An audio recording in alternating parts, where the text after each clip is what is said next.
इस युद्ध के बीच रशिया के विदेश मंत्री सर्गेई लावरोव ने अमेरिका पर झूठ बोलने का आरोप लगा दिया है। उनका कहना है कि अमेरिका और इजरायल का यह दावा पूरी तरह गलत है। ईरान तो परमाणु हथियार बनाने के नहीं बना रहा था। रशिया ये भी पूछ रहा है कि जिस तरह यूक्रेन युद्ध के लिए इंटरनेशनल क्रिमिनल कोर्ट ने राष्ट्रपति व्लादिमीर पुतिन के खिलाफ अरेस्ट वारंट जारी किया था, क्या उसी तरह ईरान युद्ध के लिए राष्ट्रपति डोनाल्ड ट्रंप के खिलाफ अरेस्ट वारंट जारी किया जाएगा?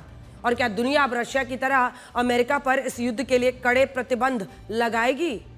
अमेरिका खुद को दुनिया की सबसे बड़ी सुपर पावर कहता है, लेकिन हकीकत तो यह है कि उसने हमेशा अपने हितों को साधने के लिए लोकतंत्र, मानवाधिकार, क्षेत्रीय सुरक्षा, शांति की आड़ लेकर कई देशों की संप्रभुता को कुचला है। और क्या रशिया के इन सवालों में दम नहीं है? अगर रशिया आज ये सवाल पूछ रहा है कि क्या जिस तरह से क्रिमिनल वारंट जारी किया गया पुतिन पर यूक्रेन पर अटैक करने के लिए, वैसे ही डोनाल्ड ट्रंप के खिलाफ किया जाएगा? देखिए, सैंक्शंस लगा देता है रशिया पर, लेकिन अमेरिका पर सैंक्शंस कौन लगाएगा?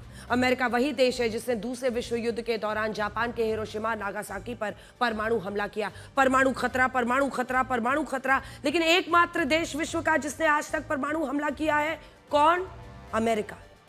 यह वही हमला था जिसमें 1.5 लाख लोग जलकर खाक हो गए थे, लेकिन अमेरिका ने कहा कि यह हमला जरूरी था।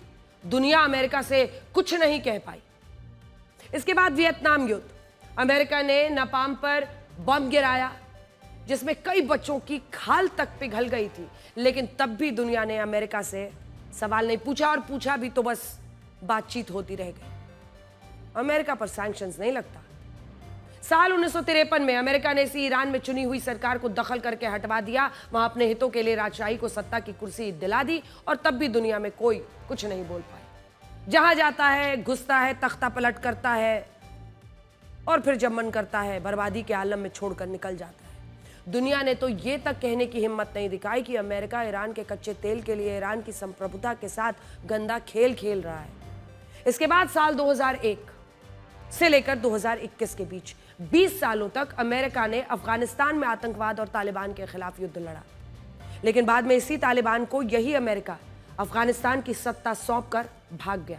तब भी किसी ने अमेरिका से सवाल नहीं पूछा, जबकि अफगानिस्तान में इस युद्ध के दौरान 2.5 लाख मुसलमान मारे गए थे। साल 2003 में इराक के साथ भी अमेरिका ने यही किया, और इराक के पास वेपन्स ऑफ मास डिस्ट्रक्शन होने का आरोप लगा दिया। ये सद्दाम हुसैन है, लेकिन बाद में ये दावे भी साबित नहीं हुए और इराक में सद्दाम हुसैन को फांसी दे दी गई, और उस वक्त भी अमेरिका से किसी ने कोई सवाल नहीं पूछा। इसके बाद 2011 में लिबिया में गद्दाफी के साथ भी यही हुआ।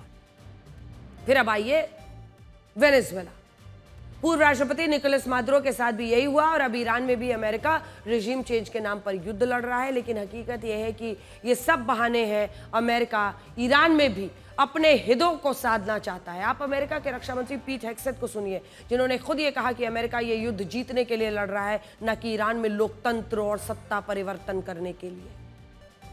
अमेरिका में अब तक का इतिहास यही रहा है कि वहां जब भी किसी राष्ट्रपति ने किसी देश के खिलाफ युद्ध लड़ा है तो उसकी लोकप्रियता तेजी से बढ़ी है।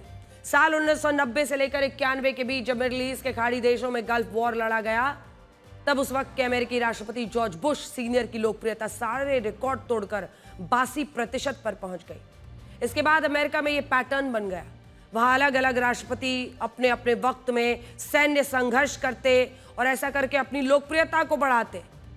और राष्ट्रपति ट्रंप ने भी यही सोचा होगा कि वो इस ईरान युद्ध से अपनी लोकप्रियता बढ़ा लेंगे, लेकिन अभी ऐसा लगता है कि युद्ध राष्ट्रपति ट्रंप का भयंकर नुकसान करने वाला है, क्योंकि इप्सोस ने सर्वे किया है 28 फरवरी यानी हमले के बाद 28 फरवरी से 1 मार्च को युद्ध के दौरान रॉयटर्स और इप्सोस ने अमेरिका में जो सर्वे किया, उसमें सबसे ज्यादा 43% लोग, 43% लोग ईरान पर अमेरिका हमलों का समर्थन नहीं करते हैं, जबकि 27% लोग भी इन हमलों के लिए ट्रंप का साथ 27% ही दे रहे हैं। इसी से पता चलता है कि अमेरिका के लोग भी नहीं चाहते थे कि युद्ध लड़ा जाए। खामेनेई इजराइल के लोगों का तो सबसे बड़ा दुश्मन हो सकता है, लेकिन अमेरिका के लोगों के लिए खामेनेई क्या वाकई इतना बड़ा दुश्मन था? लोग तो छोड़िए, पेंटागन ने अमेरिका की संसद को बताया था कि ईरान अपनी तरफ से अमेरिका पर पहला हमला नहीं करेगा, लेकिन इसके बावजूद राष्ट्रपति ट्रंप ने युद्ध छेड़ दिया। मिडिल ईस्ट के देश इस युद्ध की आग में जल रहे हैं। इस युद्ध से पहले तक यूएई, सऊदी अरब, कतार, कुवैत खुद को दुनिया का सबसे सुरक्षित देश माने जाते थे और बताते भी थे। 2025 के ग्लोबल पीस इंडेक्स में कतार 27वें नंबर पर, कुवैत 31वें नंबर पर, ओमान 42वें नंबर पर, यूएई 52वें नंबर पर, जॉर्डन 72वें नंबर पर, सऊदी अरब 90वें नंबर पर, जबकि भारत इन सब देशों से बहुत पीछे 115वें स्थान पर था। दुनिया में इन देशों की छवि सुरक्षित देशों की बनी तो इससे अलग अलग देशों के अरबपति यूएई, सऊदी अरब में पलायन करने लगे, निवेश करने लगे। साल 2024-25 में पूरी दुनिया में सबसे ज्यादा अमीर लोग जिस देश में जाकर बसे वो देश है यूएई, जहां पर दुबई है, अबू धाबी है। उस वक्त भारत समेत दुनिया के अलग अलग देशों के 9,800 मिलियनेयर यूएई में जाकर बसे। इसी सूची में 5वें स्थान पर सऊदी अरब था, जहां दुनिया भर के 2,400 मिलियनेयर पलायन करके रहने लगे। इससे एक और चीज ये हुई कि दुनिया के बड़े बड़े उद्योगपति इन देशों में अपना निवेश करने लगे। होटल से लेकर बड़ी बड़ी कंपनियों के दफ्तर खोले गए। इससे हुआ ये कि इन देशों की अर्थव्यवस्थाओं ने कच्चे तेल पर अपनी निर्भरता को कम कर लिया। आज यूएई की 75%, ओमान की 73.3%, कतर की 60%, सऊदी अरब की 71%, कुवैत की 51.9% अर्थव्यवस्था गैर तेल सेक्टर से आती है। यानी इनकी इतनी निर्भरता तेल पर नहीं, अन्य व्यापार पर है। लेकिन अब इस युद्ध ने इन मुस्लिम देशों के सामने संकट पैदा कर दिया है। जो लोग कल तक दुबई और अबू धाबी में प्रॉपर्टी खरीदने के बारे में सोच रहे थे, वो ये कह रहे थे कि भारत ही उनके लिए, अब वो कह रहे हैं कि सही देश है। ये युद्ध इस बात को भी तय करेगा कि अब अमेरिका के साथ उनके रिश्ते कहां जाएंगे। अमेरिका ने सऊदी अरब, यूएई, कुवैत, कतार, बहरीन और ओमान के साथ एक समझौता किया था, जिसे पेट्रो डॉलर पैक्ट कहते हैं। इसके तहत यह तय हुआ था कि अमेरिका इन देशों को सुरक्षा की गारंटी देगा और बदले में ये देश अपना सारा कच्चा तेल डॉलर में ही बेचेंगे। लेकिन अमेरिका अपने वादे को निभा नहीं पाया। इस युद्ध में ईरान ने सऊदी अरब की सबसे बड़ी सरकारी तेल कंपनी अरामको की तेल कंपनी को निशाना बनाया और अमेरिका कुछ नहीं कर पाया। इसलिए अब सवाल यही है कि जब अमेरिका इन देशों को सुरक्षा नहीं दे पाया तो ये देश क्यों अपना कच्चा तेल डॉलर में ही बेचते रहेंगे। आज हम 57 मुस्लिम देशों के इस्लामिक, जो ऑर्गेनाइजेशन ऑफ इस्लामिक कोऑपरेशन है, उससे भी कुछ कड़वे सवाल पूछना चाहते हैं। ये वही संस्था है जिसने भारत के मुसलमानों को खतरे में बताने का ठेका लिया हुआ है।